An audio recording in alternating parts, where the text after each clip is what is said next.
écoutez Al-Jaysh 3, le journal. Plaisir également de vous retrouver, Fatima Charef. Bonjour madame, monsieur, bonjour. À la une de ce jeudi 25 septembre, nouveau coup de filet en matière de lutte antiterroriste à Tébessa, en 5e région militaire où 6 terroristes armés ont été abattus. Le général d'armée Saïd Chengreha salue cette opération héroïque, transmettant les félicitations du président de la République aux éléments de l'armée. En marge du débat du Conseil de sécurité de l'ONU consacré à l'impact de l'IA sur la paix et la sécurité, le ministre des Affaires étrangères Ahmed Attaf plaide pour une gouvernance équitable de l'intelligence artificielle et affirme la volonté de l'Algérie de défendre les intérêts de l'Afrique face aux enjeux technologiques mondiaux. Chargé par le président de la République, le ministre du Travail Abdelhak Seihi participe aux travaux de la 80e session de l'Assemblée générale de l'ONU. L'approche de l'Algérie visant à contribuer à la réforme du système financier mondial et au renforcement des fondements du développement durable mise en avant. La flottille internationale de solidarité avec Gaza Global Sumo, de nouveau l'objet de multiples attaques au large des côtes grecques. Le Haut Commissariat de l'ONU aux droits de l'homme réclame une enquête indépendante. La conférence nationale sur l'agriculture prévue fin octobre permettra de définir une nouvelle vision pour l'avenir du secteur. Le ministre de l'Agriculture Yassine Mehdi Walid annonce la création d'un nouveau système national d'information agricole, insistant sur la nécessité d'avoir des chiffres précis, vérifiés et harmonisés à l'échelle nationale. La direction générale de la communication à la présidence de la République présente ses condoléances à la famille du journaliste Ahmed Ben Yaroub, décédé à l'âge de 78 ans après une longue maladie. Et sport football, la JS Kabylie enregistre sa première victoire de la saison, battant l'ES Mostaganem sur le score d'1-0 en mise à jour de la 5e journée du championnat de Ligue 1. Bonjour à toutes et à tous. Nouveau coup de filet dans la lutte antiterroriste. 6 terroristes ont été abattus, 6 pistolets mitrailleurs de type Kalachnikov, une quantité importante de munitions et d'autres effets récupérés à Tébessa mardi soir par des détachements de l'armée nationale populaire.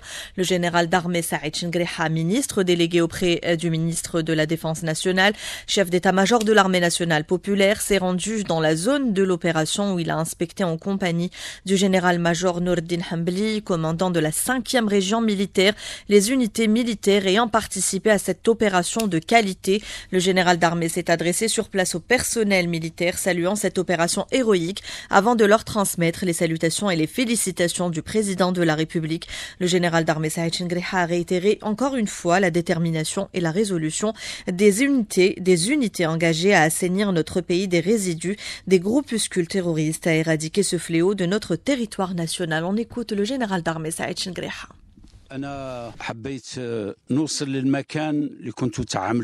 J'ai voulu me rendre sur les lieux où vous êtes intervenus afin de constater les brillants résultats que vous avez obtenus lors de cette opération et l'élimination de 6 terroristes. Ce sont des résultats très satisfaisants. Je suis également venu vous transmettre le soutien du haut commandement de l'armée nationale populaire. Je vous adresse mes sincères félicitations ainsi que celles du président de la République, chef suprême des forces armées, ministre de la Défense nationale, qui vous félicite et vous remercie vivement et vous souhaite santé et réussite dans la poursuite de vos missions pour la défense de l'Algérie bien-aimée. L'armée nationale populaire est résolue à éradiquer totalement ce qu'il reste des terroristes. Je vous remercie infiniment avec mes sincères félicitations et je vous souhaite plein succès.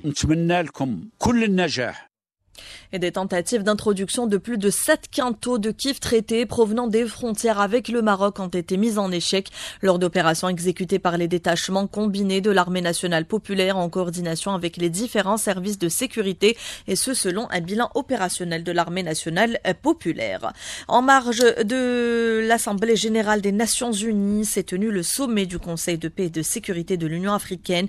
Le ministre des Affaires étrangères Ahmed Attaf a souligné dans son intervention la nécessité d'une vision diplomatique africaine efficace sur le terrain, exprimant le soutien total de l'Algérie au président de la Commission de l'Union africaine, Mahmoud Ali Youssouf, dans ses démarches pour repositionner l'Union africaine et redynamiser son rôle central et essentiel. L'Afrique, a-t-il dit, n'a jamais connu simultanément dans son histoire moderne un tel nombre de foyers de tensions, de crises et de conflits. Il a appelé l'ONU à financer les opérations de maintien de la paix en Afrique. Ahmed Attaf. Souvent, l'Union africaine a été contrainte dans le passé d'intervenir comme premier répondant face aux situations de conflit en Afrique. En procédant à un déploiement rapide d'opérations militaires, elle l'a fait avec un mandat du Conseil de sécurité des Nations Unies qui assume la responsabilité principale du maintien de la paix et de la sécurité internationale. C'est pourquoi notre demande de voir ces opérations financées intégralement par les Nations Unies est légitime. L'Afrique a droit à un traitement égal à celui des autres régions qui ont bénéficié d'opérations de maintien de la paix entièrement financées par l'ONU. Cette session est avant tout un appel à assumer ses responsabilités et à prendre des mesures sérieuses pour soutenir des solutions africaines aux problèmes de l'Afrique. Le ministre d'État, ministre des Affaires étrangères, Ahmed Attaf, a également pris part hier soir au débat de haut niveau du Conseil de sécurité de l'ONU sur le lien entre l'intelligence artificielle et la paix et la sécurité dans le monde. Dans ce contexte, le ministre des Affaires étrangères a plaidé pour une gouvernance équitable de l'intelligence artificielle. Il affirme la volonté de l'Algérie de défendre les intérêts de l'Afrique face aux enjeux technologiques mondiaux. Le succès du dialogue mondial sur la gouvernance de l'IA ne pourra atteindre ses objectifs nobles sans tenir compte des trois préoccupations suivantes. Premièrement, la souveraineté, ce qui est étroitement lié à la nécessité de respecter les principes de la Charte des Nations Unies afin de préserver la souveraineté et l'intégrité territoriale des États. Nous sommes d'avis que la Convention des Nations Unies contre la cybercriminalité, qui a été négociée sous la houlette de l'Algérie. Nous pensons donc que cette convention pourrait être le socle juridique permettant de promouvoir la souveraineté des États sur leurs données et de garantir leur protection face aux cyberattaques. Deuxièmement, les préoccupations relatives à la sécurité qui sont liées à la nécessité d'édicter des règles claires quant à l'utilisation de l'IA dans les domaines de la sécurité et dans le domaine militaire pour mettre un terme à la course aux armements actuelle qui semble infinie et afin que les nouvelles armes ne tombent pas entre les mains de groupes armés non étatiques. Et puis Ahmed Attaf a tenu en marge de sa participation aux travaux du segment de haut niveau de l'Assemblée générale des Nations unies des rencontres bilatérales avec ses homologues de plusieurs pays frères et amis. S'est entretenu notamment avec le ministre des Affaires étrangères de la coopération des Mauritaniens de l'extérieur de Mauritanie, le ministre des Affaires étrangères du Royaume de Bahreïn, le ministre libyen chargé de la gestion du ministère des Affaires étrangères et de la coopération internationale de l'État de Libye, le ministre des Affaires étrangères et de la coopération internationale de la République du Soudan du Sud et le ministre des Affaires étrangères de la République de Chypre. Et puis chargé par le président de la République, le ministre du Travail, de l'Emploi et de la Sécurité sociale, Abdelhak Seihi, participe aux travaux de la 80e session de l'Assemblée générale des Nations unies à New York. Il y a présenté l'approche de l'Algérie visant à contribuer à la réforme du système financier mondial et au renforcement des fondements du développement durable mis en avant. L'établissement d'un partenariat basé sur l'équité et le partage des responsabilités entre les différents acteurs du système économique mondial, le traitement des déséquilibres structurels de l'économie mondiale à travers des réformes inclusives et équitables, et la concrétisation des engagements internationaux relatifs au soutien des objectifs de développement durable ODD et au renforcement des principes de bonne gouvernance. Cette approche traduit l'engagement indéfectible de l'Algérie à soutenir les efforts collectifs visant à construire un système économique mondial plus équilibré et plus juste, au mieux des intérêts de tous les pays de manière à renforcer la paix, la stabilité et le développement à travers le monde. Et au chapitre agriculture, le ministre du secteur Yassine El-Mahdi Walid a affirmé que la conférence nationale sur l'agriculture prévue fin octobre offrira l'occasion de définir une nouvelle vision pour l'avenir de l'agriculture en Algérie tout en évaluant l'efficacité des programmes adoptés jusqu'à présent. Présidant une réunion avec les cadres du secteur consacrée à la campagne La Bourse Maille, le ministre a annoncé une série de mesures pour accompagner les agriculteurs, notamment en soutien à la filière agricole. On écoute Yassine El-Mahdi Walid, des propos recueillis par Mahdi Hattaoui.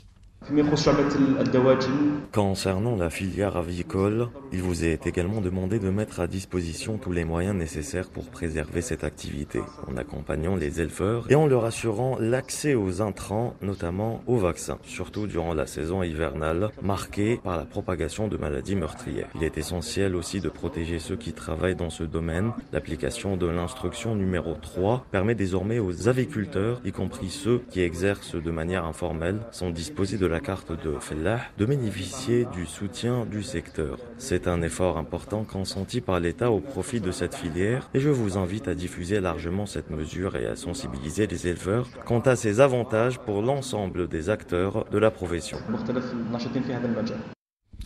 Et Raza s'est invité également à l'Assemblée générale de l'ONU, marquée par une deuxième journée de vive intervention autour de la guerre génocidaire. Les appels pour la relance de la solution à 2 États se sont multipliés, nous dit Lies Terrini. Deuxième journée à New York de l'Assemblée générale de l'ONU, dominée par le conflit au Proche-Orient. Plusieurs chefs d'État et de gouvernement ont pris la parole pour appeler à une solution politique. Selon le président iranien, l'objectif de l'entité sioniste serait d'imposer le projet du Grand Israël au détriment de toute la région. Après près de 2 ans de génocide et d'agression contre ses voisins, ce plan absurde du Grand Israël est proclamé. Ce plan comprend de vastes territoires dans la région. Cela montre les véritables intentions du régime sioniste. Il est évident que le régime sioniste et ses parrains ne se contentent même plus de la normalisation par des moyens politiques. Au contraire, ils imposent leur présence par la force brute et appellent cela la paix. Pour sa part, le roi d'Espagne a plaidé pour la relance de la solution des 2 États. Le gouvernement israélien doit respecter à la lettre le droit international humanitaire dans toute la bande de Gaza et en Cisjordanie. Nous exigeons l'acheminement de l'aide humanitaire sans entrave. Nous avons besoin d'un cessez-le-feu avec des garanties. La communauté internationale doit assumer sa responsabilité. Et il faut permettre l'existence de 2 États. Le Conseil de sécurité est appelé à assumer ses responsabilités. De nombreux pays réclament une action urgente de la communauté internationale.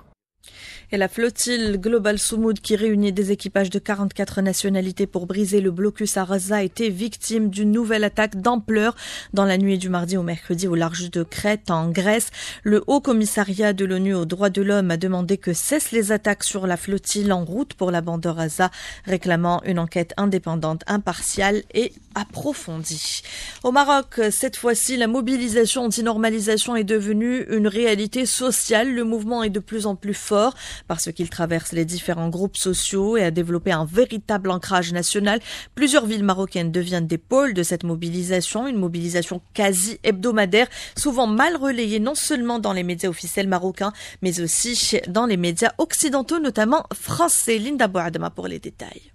Une mobilisation anti-normalisation entre le Marzen et l'entité sioniste quasiment absente des médias du Marzen et n'est évoquée que ponctuellement dans les médias occidentaux. Les agences de presse ne s'y intéressent presque pas. Et pourtant, cette mobilisation est fortement visible sur les réseaux sociaux. C'est une dynamique qui a commencé depuis la normalisation, depuis Tatbiya, avec des manifestations irrégulières la première année. Mais dès 2022, le mouvement s'est structuré autour du Front marocain de soutien à la Palestine et contre la normalisation. Les manifestations du rejet de la normalisation avec l'entité sioniste s'expriment pratiquement toutes les semaines et à travers tout le pays. Après Rabat et Casablanca, les premières semaines, le mouvement s'étend à Fès, Tanger, Agadir et même Berkine. Mieux que cela, le mouvement traverse les différentes classes sociales marocaines. Étudiants, syndicats, associations, militants islamistes ou de gauche, universitaires, hommes-femmes issus de classes populaires ou plus aisées. Tous se retrouvent mobilisés contre l'injustice que subit le peuple palestinien et contre une normalisation que les Marocains ont toujours du mal à banaliser. Retour chez nous, la Direction générale de la communication à la présidence de la République a présenté ses sincères condoléances à la famille du journaliste défunt Ahmed Ben Yacoub, décédé à l'âge de 78 ans, ainsi qu'à la famille de la télévision. Il était parmi les figures qui ont laissé leur empreinte et marqué par leur professionnalisme des générations de journalistes de la télévision algérienne. Et le ministre de la Communication, Zouhair Bouamama, a présidé la cérémonie de lancement officiel du nouveau site web de l'agence, l'APS. Zouhair Bouamama a exprimé ses félicitations à l'ensemble des cadres et des employés de l'agence pour leur travail qui contribue, dit-il, à valoriser l'image de l'Algérie et à faire entendre sa voix lors de divers événements et manifestations. Le compte rendu d'Ilena Adouche. Cette visite du ministre au siège de l'Algérie Presse Service a été marquée par le lancement du nouveau site internet de l'agence, une plateforme conçue entièrement par des compétences algériennes et qui s'inscrit dans la stratégie nationale de cybersécurité. Zoher Bouamama, ministre de la Communication. Ce nouveau site constitue un indicateur de l'engagement de l'agence dans la mise en œuvre de la stratégie nationale de cybersécurité. Une stratégie lancée par le chef de l'État et à laquelle il accorde une attention particulière, surtout face aux défis de l'ère numérique. Ce site vient également confirmer les compétences humaines et techniques au sein de l'institution, d'autant plus que l'opération a été entièrement réalisée par des compétences algériennes. Autre annonce lors de cette visite, le lancement prochain d'un fil d'information en anglais. L'anglais, première langue au monde, ouvrira de larges perspectives pour l'agence et renforcera sa compétitivité internationale. L'agence mérite par ailleurs toute notre attention compte tenu de sa symbolique et du rôle qu'elle joue. Le ministre n'a pas manqué de souligner le rôle essentiel de l'agence dans la diffusion de l'information de manière fiable et continue. Et direction Annaba pour parler du coup d'envoi de la 5e édition du Festival du film méditerranéen. La cérémonie d'ouverture a été marquée par la participation d'un grand nombre d'artistes, acteurs, réalisateurs, spécialistes du grand écran en présence des autorités locales et de la ministre de la Culture. Une cérémonie d'ouverture qui annonce une édition de haut niveau, nous dit Hanan Saïsi. Une cérémonie d'ouverture grandiose dans une ville historique. Artistes, acteurs, réalisateurs et spécialistes du 7e art de pas moins de 20 nationalités méditerranéennes ont ainsi monté les marches sur le red carpet que Annaba a déroulé à l'occasion de cette 5e édition du Festival de Annaba du film méditerranéen. Une édition qui s'annonce de haut niveau pour les 76 films en compétition. Maria Pialar Revuelta Bravo, lauréate de l'Oscar de la meilleure direction artistique en 2007. Elle préside le prix de la Gazelle d'Or pour la catégorie des longs métrages fiction. Choisir entre tellement de bonnes choses, c'est toujours la difficulté, c'est de choisir. 118 films de la Méditerranée. Pour moi, c'est l'histoire. L'Espagne, pays à l'honneur cette année. Le film documentaire Les Reflets du Sable qui raconte le parcours d'un jeune Sahraoui. Un film en langue hassania du jeune réalisateur espagnol Guillermo Morín a été projeté en film d'ouverture. Je suis honoré que ce festival me donne cette opportunité de projeter mon film. Il parle du Sahara occidental. Je pense que c'est un moment opportun pour parler de cette question, tout autant que la cause palestinienne et les affres que subit la communauté musulmane. Et puis ces hommages rendus d'abord à la célèbre actrice espagnole militante de la cause sahraoui Pialar Bardem. Un jujubier d'or lui a été décerné à titre posthume. Un autre jujubier d'or décerné au célèbre réalisateur algérien Routi Bendeddouche. Soit une soirée d'ouverture qui donne le la à une nouvelle édition du Festival du film qui fait de Annaba l'espace d'une semaine la capitale du cinéma méditerranéen. De Annaba, Hanan Saïsi, Alger Chaîne 3. Et on termine avec du sport football. La JS Kabylie qui a enregistré sa première victoire de la saison battant l'ES Mostaganem sur le score d'1-0 et ce en match de mise à jour de la 5e journée du championnat de Ligue 1. Vous aurez bien évidemment tous les détails sport, football et bien d'autres avec Hamza Rahmouni dans Matin Sport juste après le point météo présenté par Fatema Charef. Merci à tous de nous avoir suivis. Très belle suite des programmes sur Alger Chaîne 3.